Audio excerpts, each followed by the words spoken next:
Hey everyone, welcome to Unbearable 73, Friday Fandemonium. Jacob will not be with us today. Laymass audio check is good. So I will wait. I have an unboxing. I have a topic I want to follow from Roman's show yesterday, a couple articles to go over.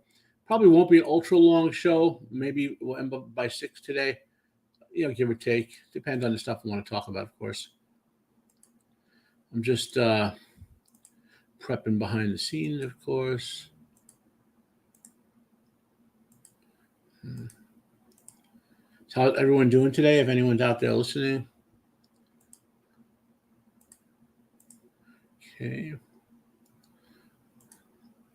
Okay, so let's get right into it. Usually I wait till 5:05, but I'm actually not feeling I'm feeling a little under the weather today too, but I'm better today than I was yesterday. Yesterday I was a wreck, between sleep issues and stuff related to the inspection of the apartment. My sleep cycle was off and all that sort of stuff. But today I feel a little better. So we'll do the unboxing. I'll explain what it is after I get it out. Oof, it's heavy. Here's the box. Which you'll be able to see better if I didn't have the virtual background on. So let's turn off Bob Ross. Here we go.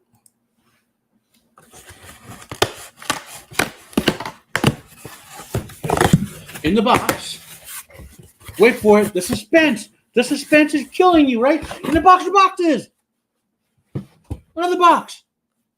Could it be? What could it be? It's another box. And finally, a last box. So what's in the box? Can you guys ask that question? Now, these are all identical items, so I'm only going to open one of them. Well, I will open for my purposes, I'll open all of them later, but get one out. Grab my Decepticon knife.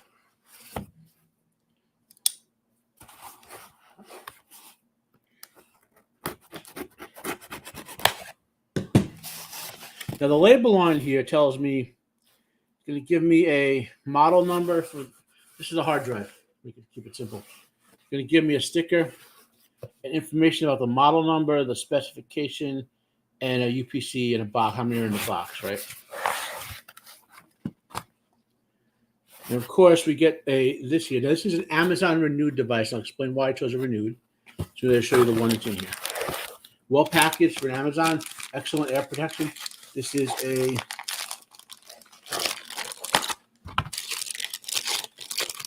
I'm going to leave it in the static safe bag.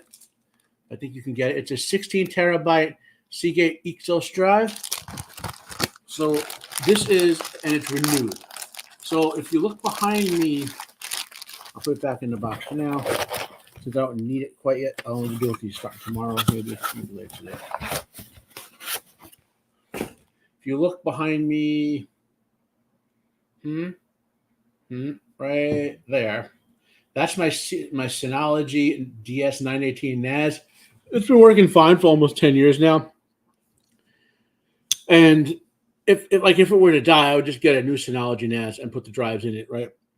It's had only one of the hard drives had died since I put them together in there. I think two of them were enterprise grade renewed, and the other two were Western Digital brand news or whatever. Long story short, the only reason I'm finally running out of space. My home array is a 4 terabyte discs in the Synology version of RAID 5, which means 3 for the storage pool, one for redundancy. But the difference is, classic RAID 5, the redundant disk is the redundant disk, right? Whereas in Synology RAID, it provides the parity across all 4 disks, so all of them are redundant technically, and you have any one of them could fail and the system remains up. For Synology hybrid RAID is better than standard RAID 5. Now RAID 6, I don't know about. Though Synology does have a 2-disk redundancy, so I would say Synology hybrid RAID 1 disk better than RAID 5. Standard RAID 6 better than Synology hybrid RAID. Synology hybrid RAID with 2 disks spare better than RAID 6. But RAID 10 is better than all of that. It's just ultra expensive, right? So what does all that mean? Right. Anyway, long story short, I'm down to less than a terabyte. May not seem like much, but a lot of my family have me archive their Blu-rays and whatever so they can play it in their home media.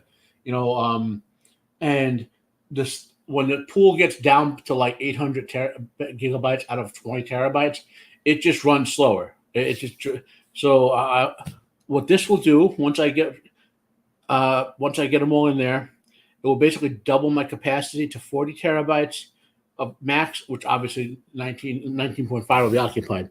Now, how do so how does that work with basically you'll pull one disk out basically hot, plug it back in, Synology will say, oh, what is this missing? Oh my god. You'll tell just add news to the array and it'll basically expand the array onto it. And when that's all done, it's done to checksum, you keep going and you replace it. It'll take like between 4 and probably 10 days to do all 4 of them. What else? So now why did I choose these particular drives? Okay. A couple of reasons. One, I wanted 16s at minimum.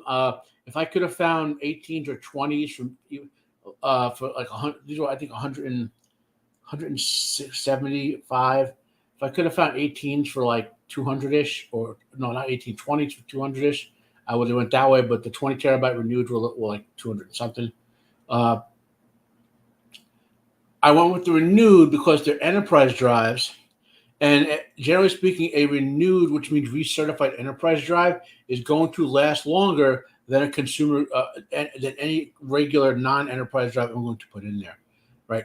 And to your point of fact, like an enterprise hard drive is rated for many, many, many more hours of use. Like in the old days, it was like thousands of times more. You know, like if you had an enterprise drive would be like if a regular drive would last say 10,000 hours of use. The enterprise equivalent will last like a million hours. It was some crazy number. Now I think home/consumer drives have gotten a lot better, but the enterprise drives still last way longer. The odds are, assuming there's no mechanical failure, that these 4 drives will outlive me. And I'm assuming I get my health together and live 15 to 20 more years. So these drives, that doesn't mean I won't replace them in 10 years when I'm still here. But because I eventually want to go all SSD with the array. But statistically speaking, basically these being enterprise drives, even with say half their lifetime used up, which probably is what it is, they'll still last between 15 and 30 more years of use on my usage load, not on an enterprise use, on my home use. So that's why I went with the enterprise. You can save, as long as you shop correctly, you can save quite a bit of money getting enterprise drives. Okay, so that's the unboxing. Now, now we're doing a follow up from Roman Empire's show, right? So yesterday on Roman's show, we were talking about a movie, Last Train to Hiroshima or something like that. It's coming out about a man who wrote a book because he survived both nuclear bombs, basically. And the movie is being made by someone who is highly likely to take a woke view of history. And what do I mean by that? Well, one of my pet peeves historically is over the sort of angst over the use of the 2 nuclear bombs on Hiroshima and Nagasaki, respectively. People were like, oh my God, it's horrible that we use them, blah, blah, blah. But those people don't actually study the history involved and why we use them and the circumstances. So off the top of my head, I'm just going to run down a couple of things, okay? Again, this is stuff I've read on about over the years. I'm not doing a massive dissection like pointing articles or whatever. You can do research on your own. I'm just going to give you the summary. So World War II was a costly thing in terms of human life before we even got to the point of having to deal with Japan, right? Millions and millions of lives were lost already. The economy had ground to a halt, you know, and while the main theaters of war were in Europe and, of course, Asia, the Pacific Ocean, there were many, many other smaller wars simmering around the world some were expanding or whatever. So after we finished in Europe, everyone wanted to finish off Japan and get the damn thing over with and try to get back to some semblance of world peace and whatever. Now, and leaving aside the complications of the Soviet Union. So there were 3 powers involved in what eventually would happen in Japan. Well, or intended to be. There was the U.S. and their allies, the European allies like Western European allies like Britain and all that. There was the Soviets, and there was the Red Chinese, the PRC, the communists, Chinese communists, and the U.S. wanted to take Japan whole, to one, not allow the communists to take over Japan, two to have a strategic foothold there against Red China and all that. So leaving that aside, let's talk about the bombs themselves before I go into why we had to use them. So the U.S., and again, off the top of my head, the details could be a little off here or there. They basically we're going to hit a city, a relatively minor city, to sort of like warn Japan of what could come if they don't surrender. And that was Hiroshima, the smaller bomb, the smaller city. Yes, there was some strategic value to it, but they basically picked, I think it was like 5 cities, and they warned it could have been any one of them. And they dropped leaflets and all, telling the people, please evacuate. The city is going to be incinerated sometime next week and whatever. The Japanese government was aware. There was, while some people did evacuate, there was no government level evacuation of any of those cities. And ultimately, they dropped the bomb. They picked Hiroshima and dropped the bomb. And then the Japanese government refused to surrender. Okay. Now, so they said we have to do a bigger city, a more important one. Nagasaki was a big shipping turn area and all that, right? And so then what they did is they picked, again, 5 cities like Nagasaki, and they dropped leaflets and whatever, and says on sometime around time for next week, this city is going to be obliterated like Hiroshima was. The Japanese government told the people in those cities, if you leave the cities, you will be executed. So people still got out. Some were executed for leaving. Some managed to get out. Whatever.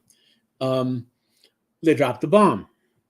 Guess what? The Japanese government still refused to surrender. There was internal fight, and remember, they didn't know we only had like 5 nukes at the time. Okay, they thought we could just keep going city by city and blowing it. And because the Japanese government wanted to force a sort of like an invasion where they could fight. They could basically conscript the Japanese people and fight like to the last man, woman, and child, blah, blah, blah, make it a bloodletting. Eventually, the Emperor of Japan, the Emperor of Japan, at the time, he had symbolic and some political, but mostly economic power. Like he had been sidelined he was mostly a governmental figurehead, except for ceremonial things, for several centuries by that point. But he still had political clout. It just he couldn't overrule the government. He interceded and convinced the government to surrender. Okay, that they had to. But then a segment of the Japanese government, led by a chunk of the military, tried to stage a coup because they didn't want to surrender. But they were defeated. Finally, the Japanese government surrendered. Okay, so that's the timeline of the nuclear bombs, right? So what was the alternative? Before we get that far, let's. I'm just going to put. Start here. Total deaths from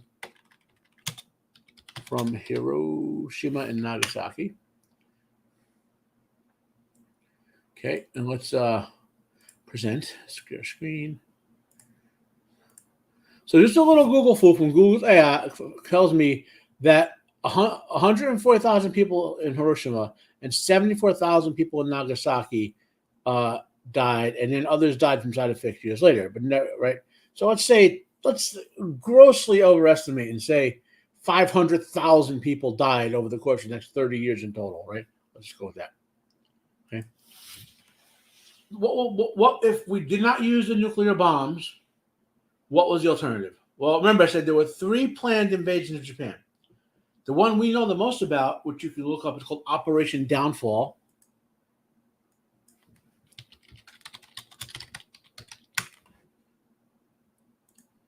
Okay. And this was canceled after Japan surrendered with the bombing. Okay. And I'm just going to go to this part, estimated casualties. So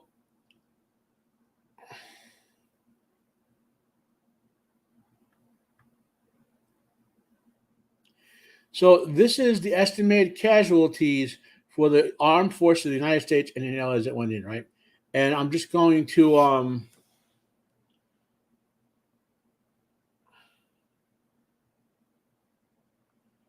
so the total estimated total to defeat Japan there'll be over 267,000 dead soldiers, 600,000 wounded, right? Just from the U.S. alone.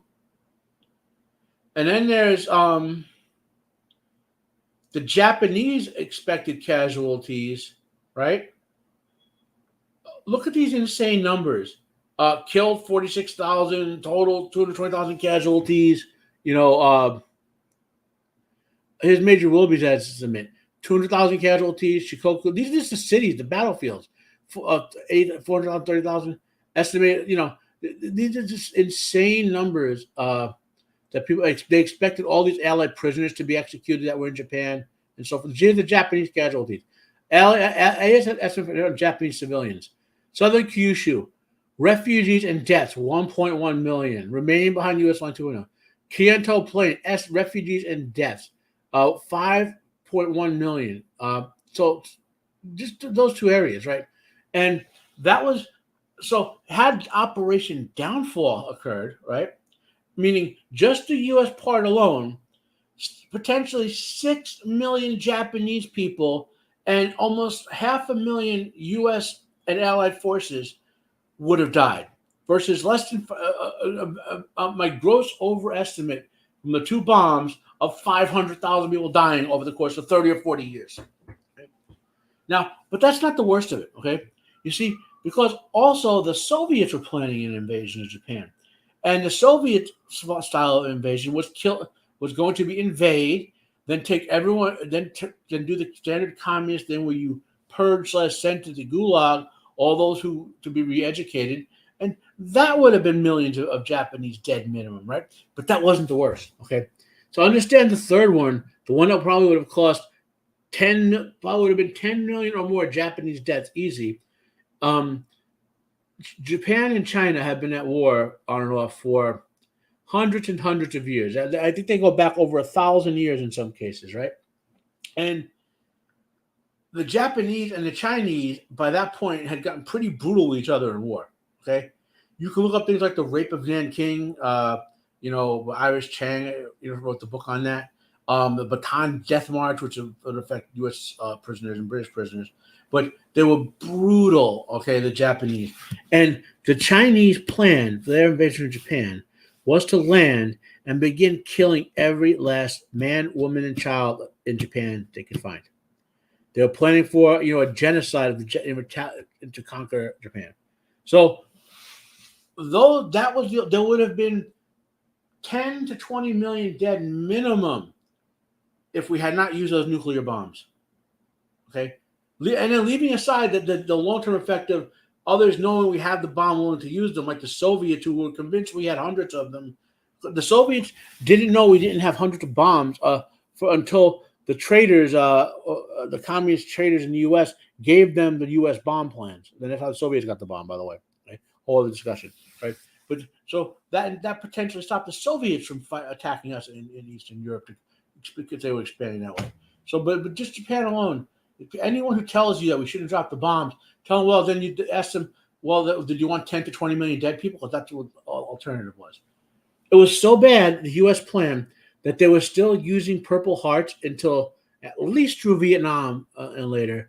And they were still using the Purple Hearts made for that. And they were still using body bags made for Operation Downfall into I think the 80s or 90s, some insane amount of decades later, right? So, yeah. That's my historical pet peeve. I wanted to get off my chest, right? Okay, so let's 519.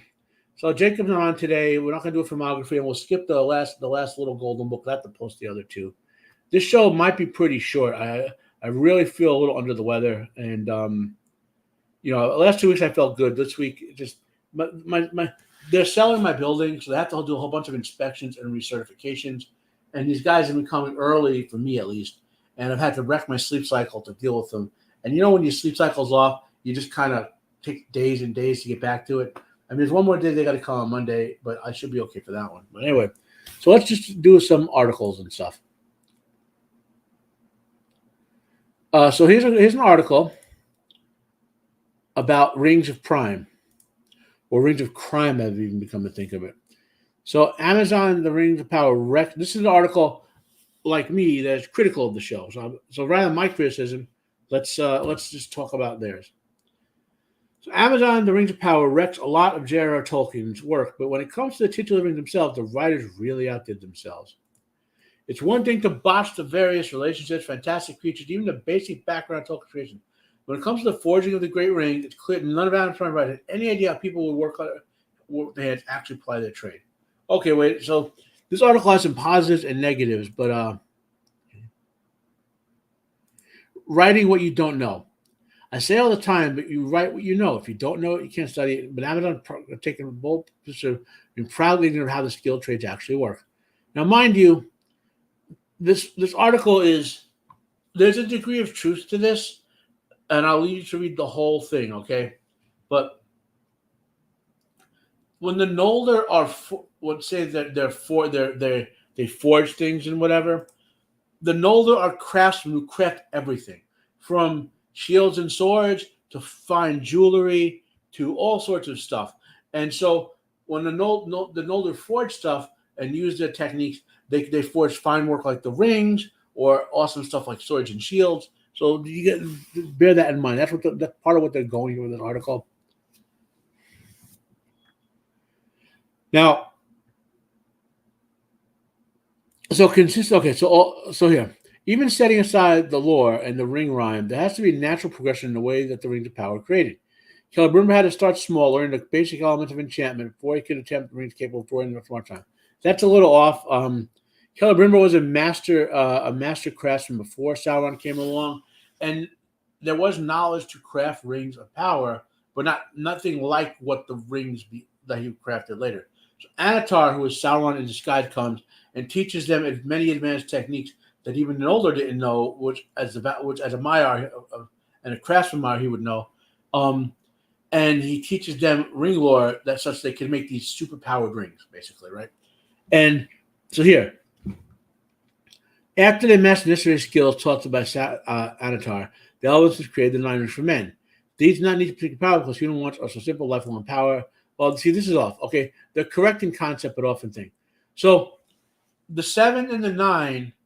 So Sauron's plan, right, was to craft. See, he knew the elves were all leaving Middle Earth, right, and he didn't want to stop that. He just wanted to let the natural progression occur over time, and he's playing the long game. Sauron always plays the long game, okay, and he had no plan to go to war with the elves. He just whittle away, raise his power, but let the elves naturally leave to the Undying Lands, and that will leave the men and the dwarves for him to deal with.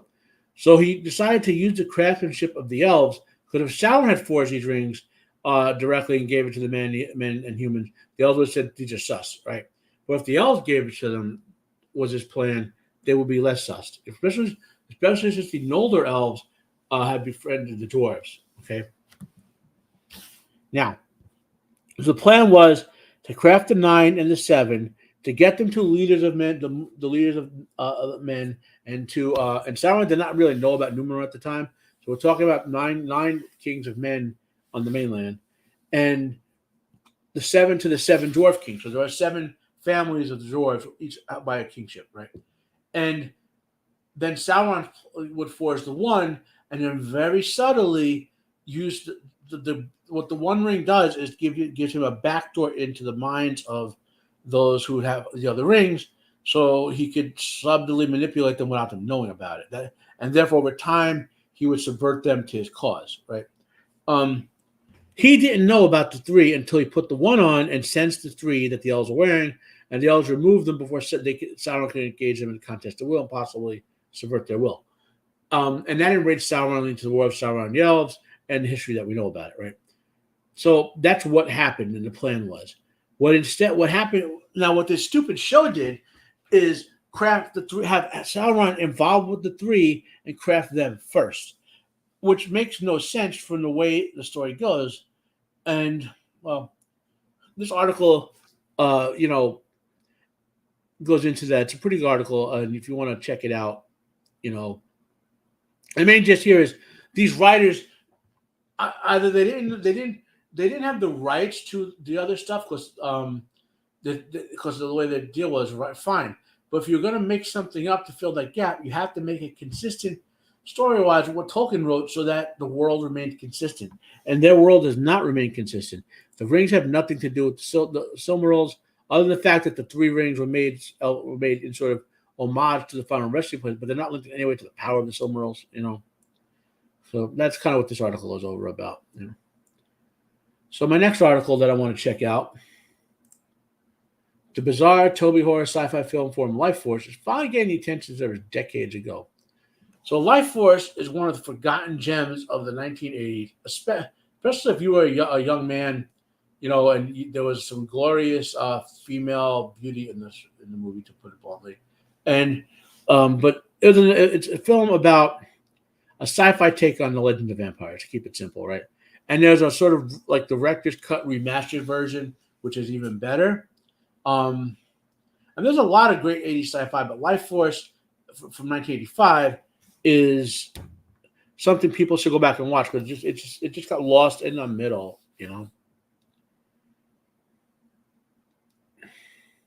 So the epitome of that category is a 1985 thriller, Life Force, which faces an uphill struggle to be appreciated, which is a shame. And it's based on a novel called The Space Vampires, which is pretty obvious. Again, I'll show a clip of it. So you got a Life.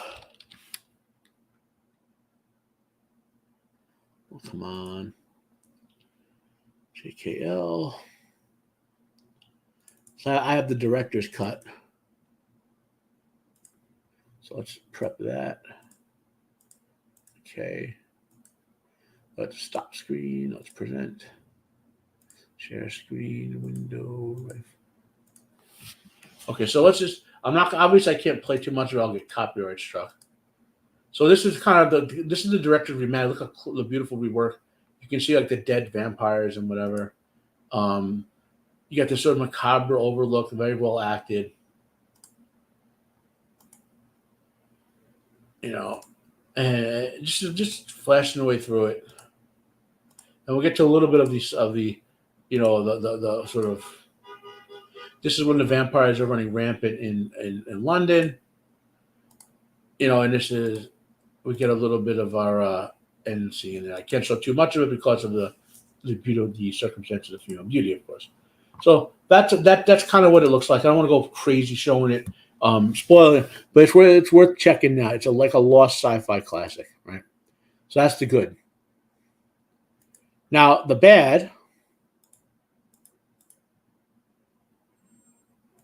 Let's start here. Go here. Well, this is good in a way that crime bandits, not time bandits. This is a crime against time bandits. And Terry Gilliam called them out on this crap. It was a stupid adaptation, wokeified, and deserved to be canceled. It was. I'm not going to go more into that. And Jacob and I talked about this several times over the past 2 months. We knew this was going to be horrible going in to when the show premiered, and luckily it was canceled. That's the gist of it. Here's something interesting. So this caught my eye. This sort of so this is an animated adaptation of the Werewolf book series, right? And we'll do a little trailer maybe here. Okay. So the animation style looks pretty good. I don't know if I'm going to watch or not, but anyone out there wants it. It looks like it could be really good. So we'll see though. I know I'm rushing through this. I'm just, like I said, I'm not feeling great today. There's a lot of aches and pains. So here's another one. Archaeologists stumble upon medieval burials hiding vampire children. An unmarked gravesite in Poland was recently discovered, and archaeologists believe it's a vampire burial ground for children. As one of the bodies is buried using the burial customs medieval Europeans used to prevent corpse from returning. The gravesite, which was previously unknown, is a mystery, and anti-vampires only add to the beauty of mystique. So what are they talking about? Why is it interesting? Generally speaking, in the medieval, like European version of vampires, right? Because the concept of a vampire exists in a lot of cultures, right? But the one that Bram Stoker based Dracula on comes out of Central European folklore. But in the actual folklore, not see, we have the Bram Stoker version of it, right? In the actual folklore, my headset just turned off. It's fine. I'll deal with that later. In the actual folklore, a vampire in Central Europe is basically a dead werewolf.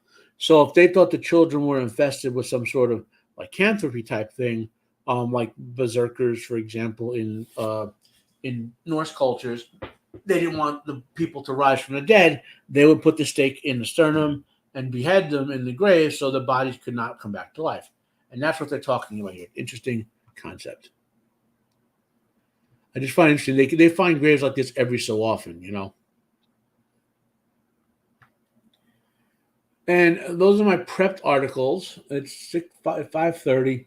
Like I said, we're not going to go too long. I just really feel under the weather. We'll do a couple of randos and see if we can find.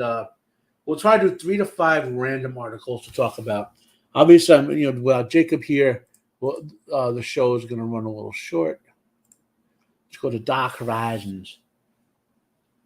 I'm eating my cheese double grilled cheese.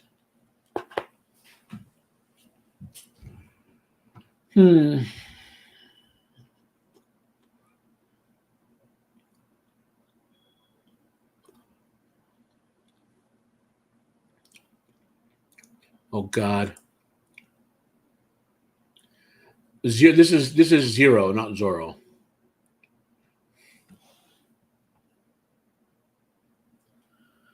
Why? Zorro is a literary character who should be left alone and adapted as is. And instead, they're doing a woke version of it.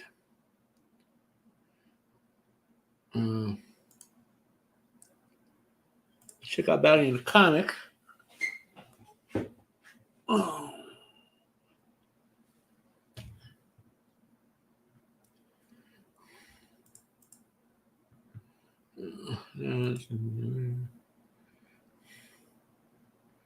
Okay. Let's check out Cosmic Book News. Oh my God. Okay. So Superman and Lois final season is coming out.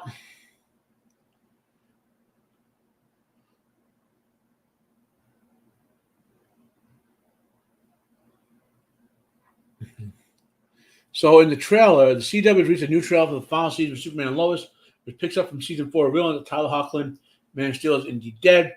Season 3 ended with Superman battling Doomsday on the moon. However, from the looks of the trailer below, when season 4 picks up, Lois and the boys find Clark dead in Smallville. They take him to the fortress to attempt to revive him. Lex is also unhappy and looks down on version of the worst from the comics. Now, the reason we're not seeing the rest of that Doomsday fight is because season 4 is such a low budget, they just can't afford to do like a lot of special effects. Okay, so here, for example, Tyler Hoechlin recently spoke to EW.com, hinting at what comes Superman in the final season. I've been actually told that Superman is losing his powers so they can save on the VFX cost, which means you're gonna have like one big final Superman thing at the end of the show to wrap it all up, and which is with the limited budget is the way they would have to do it, you know.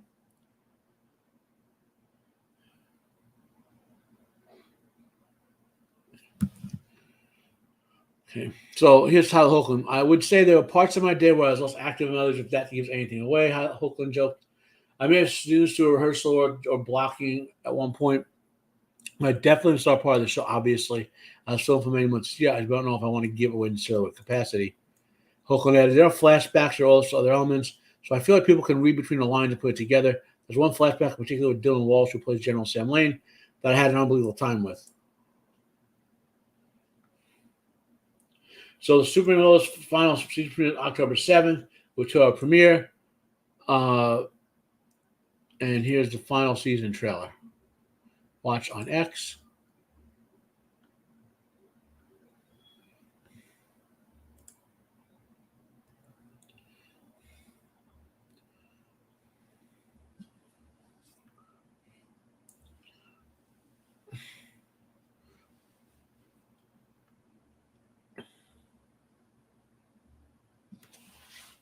Yeah, I mean, the imagery is awesome.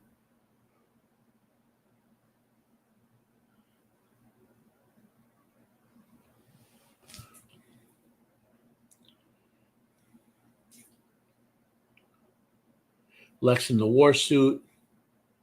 Should be more green on it. I think they're going to go with the notion that Doomsday, it looks like Doomsday will come back. So they'll probably be a hero team up against him. And that's Superman's mom, so to speak. It looks good. I just hope that this gets interest enough that we get that someone picks up a fifth season, because this show is so good.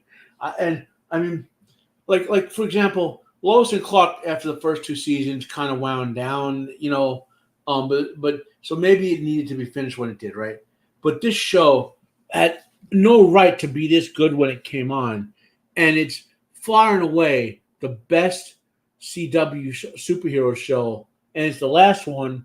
And it's a shame that because of all the things with the CW being sold and the budget cuts and James Gunn, his nonsensical reboot and all that this show is just suffering. Plus, this show is going to be better than James Gunn product. It's better than Zack Snyder's Man of Steel.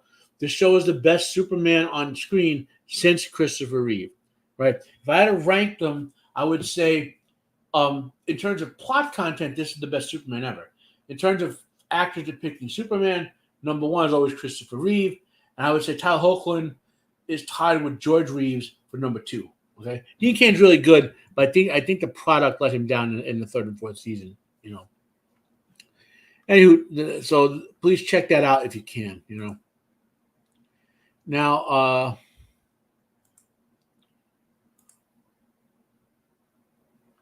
okay, you can close that. Close that. Okay, we're almost done. Let's check out Screen Rant.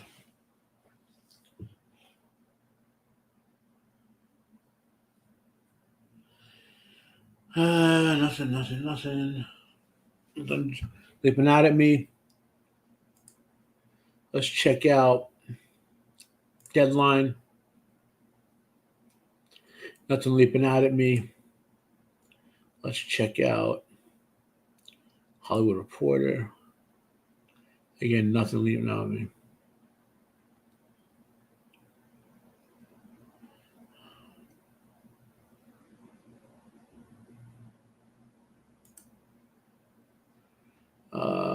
Collider. Oh, so this is another atrocious Rings of Prime, right? I mean, granted, they don't have access to it, but the secret fire in Tolkien is the special power only Ero Yuvatar has to create souls. That's it. Okay, no one has that power but him. No one. And this notion about Sarah Tom has power and how he can master the secret fire.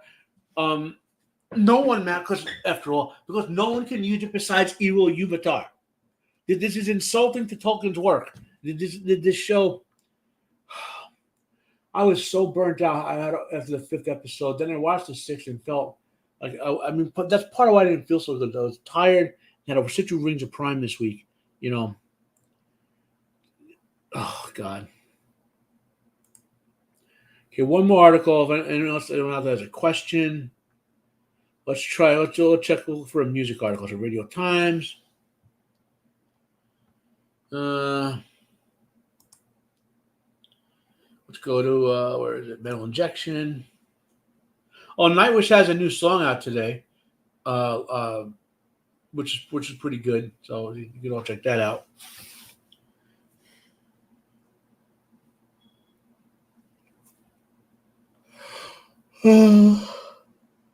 Let's check out one more music site. Is down here somewhere. Ultimate Classic Rock. Yeah.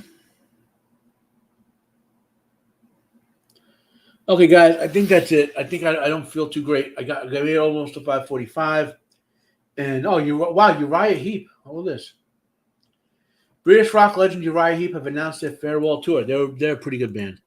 In a video message fan, Mick Box, the band's last surviving original member, revealed the news. Who can believe next year is 55 years since the band started? And that's just amazing.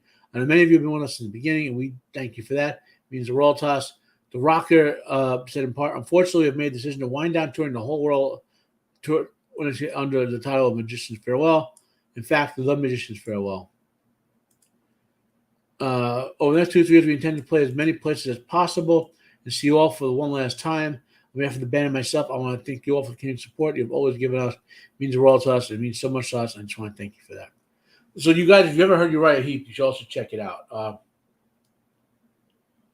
Regardless of pioneer of hard rock, heavy metal, and progressive rock, Uriah Heep rose success in the 1970s in America. Their biggest tour was Easy Living from the Demons and Wizards album. Further, the also include Gypsy, The Wizard, Steelin, and Sweet Lorraine.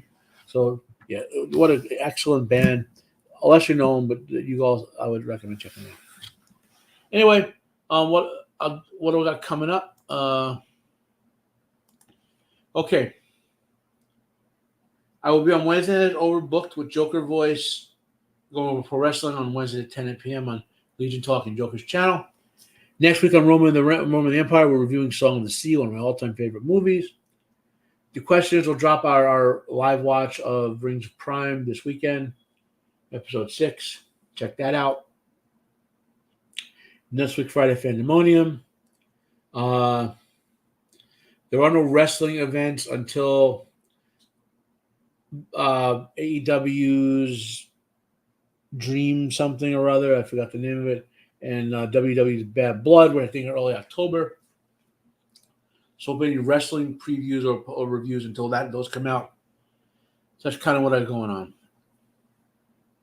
Anyway, man, my voice is even off to me. It sounds like I'm talking fuzzy, like my tongue is a little funky.